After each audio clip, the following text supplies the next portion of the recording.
Hi കൂട്ടുകാരെ, PSC chemistry.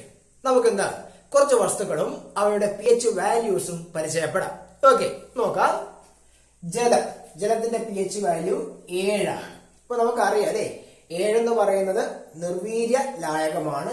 7 കുറവാണെങ്കിൽ ആസിഡുകളും 7 കൂടുതലാണെങ്കിൽ ആൽക്കലികളുമാണ് എന്ന് നമുക്കറിയാം. അപ്പൊ 7 എന്ന് പറയുന്നത് ന്യൂട്രൽ ആണ്. അതായത് ജലത്തിന്റെ pH വാല്യൂ 7 ആണ്. അതൊരു നിർവീര്യ ലായകമാണ്. ഇത് ജലം എന്നാണ് അർത്ഥമാക്കുന്നത്. രണ്ടാമത്തെ പാലിന്റെ pH വാല്യൂ 6.4 ആണ്. പാലിന്റെ pH വാല്യൂ 6.4 ആണ്. രക്തം, ബ്ലഡിന്റെ pH വാല്യൂ 7.4 ആണ്. ബ്ലഡിന്റെ pH വാല്യൂ 7.4 ആണ്. അടുത്ത ലെമൺ, ചെറുനാരങ്ങയുടെ pH വാല്യൂ 2.4 ആണ്. ചെറുനാരങ്ങയുടെ pH വാല്യൂ 2.4 ആണ്.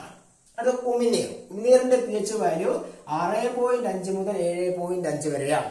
6.5 മുതൽ 7.5 വരെയാണ് ഉമിനീരിന്റെ pH വാല്യൂ. ഇതൊന്ന് ഓർത്തു വെച്ചോളൂ കേട്ടോ. അടുത്തത് വൈനാണ്.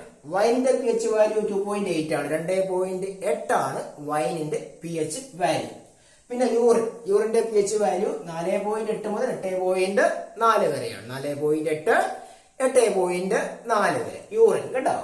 അടുത്തത് കടൽ ജലമാണ്. ഉപ്പുവെള്ളം 8.5. കടലിലെ ഉപ്പുവെള്ളം അറിയാമോ? അപ്പൊ എന്താണ് 8.5 ആണ് കടൽ ജലത്തിന്റെ pH വാല്യൂ എന്ന് പറയുന്നത്. ലാസ്റ്റ് വൺ കണ്ണുനീരാണ്. കണ്ണുനീരിന്റെ pH വാല്യൂ 7.4 ആണ്. 7.4 ആണ് കണ്ണുനീരിന്റെ pH വാല്യൂ. അപ്പൊ ഇത്രയും കാര്യങ്ങൾ കൃത്യമായിട്ട് എന്ത് ചെയ്യാം, ഓർത്തു വെക്കുക.